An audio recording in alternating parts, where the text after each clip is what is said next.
Egipto era la nación más poderosa del mundo, y su faraón se creía un dios. Pero el verdadero Dios escuchó el grito de su pueblo esclavo. Un hombre humilde, con solo un bastón y una palabra, desafió al imperio más grande de la historia. Cuando el faraón dijo, «No», el cielo respondió.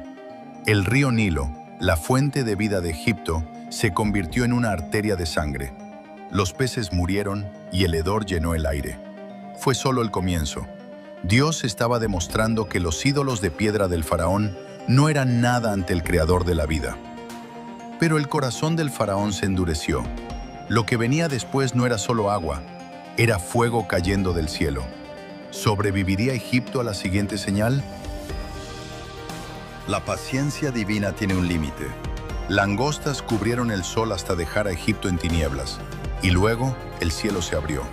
Granizo mezclado con fuego real llovió sobre los campos, destruyendo todo a su paso. La oscuridad se volvió tan densa que podía sentirse con las manos. Era una guerra espiritual. Cada plaga golpeaba directamente a un dios egipcio. El faraón veía su reino caer en pedazos, pero su orgullo era su propia trampa.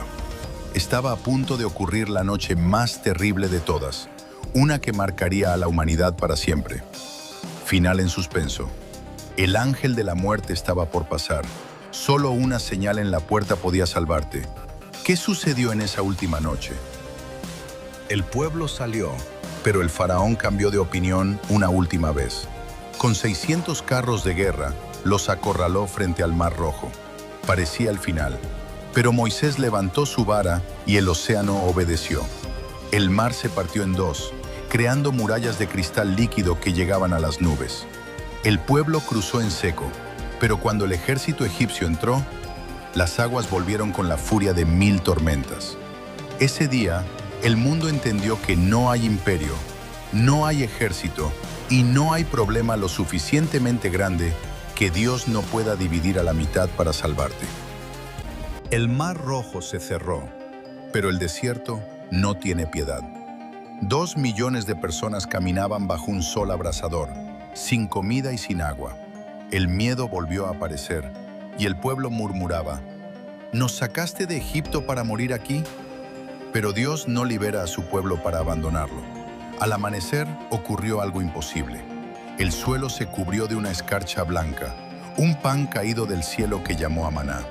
Y cuando la sed quemaba las gargantas, Moisés golpeó una roca seca, y de ella brotó un río de agua cristalina.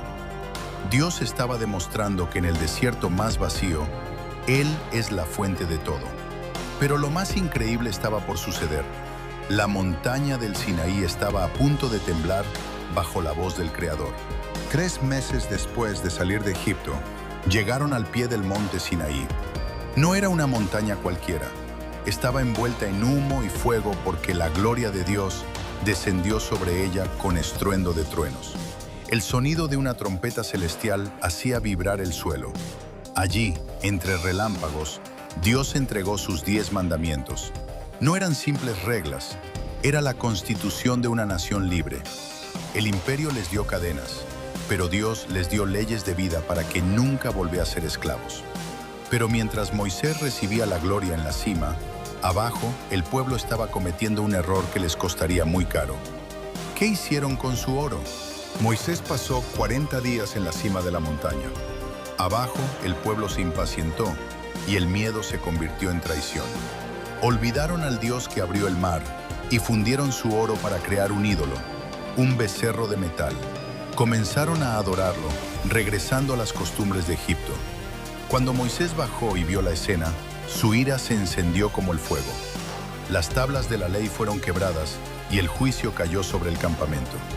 La libertad requiere fidelidad, y ese día aprendió que no se puede jugar con la santidad del Creador.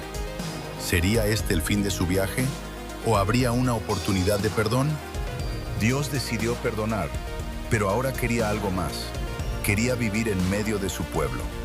Se construyó el tabernáculo, un santuario móvil de oro y telas preciosas. Cuando se terminó, la nube de gloria llenó el lugar de tal manera que nadie podía entrar.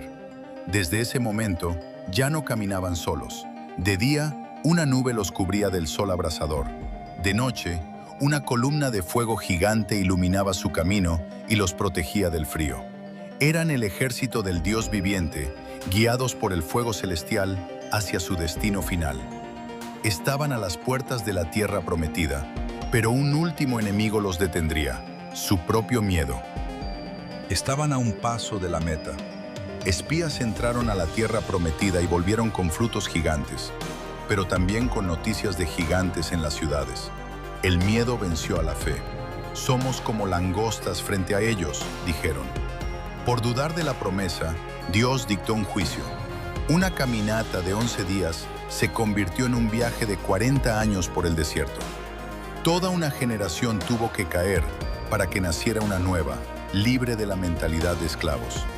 40 años de pruebas, de milagros diarios y de aprendizaje. El desierto no era un castigo, era la purificación necesaria para entrar en la bendición.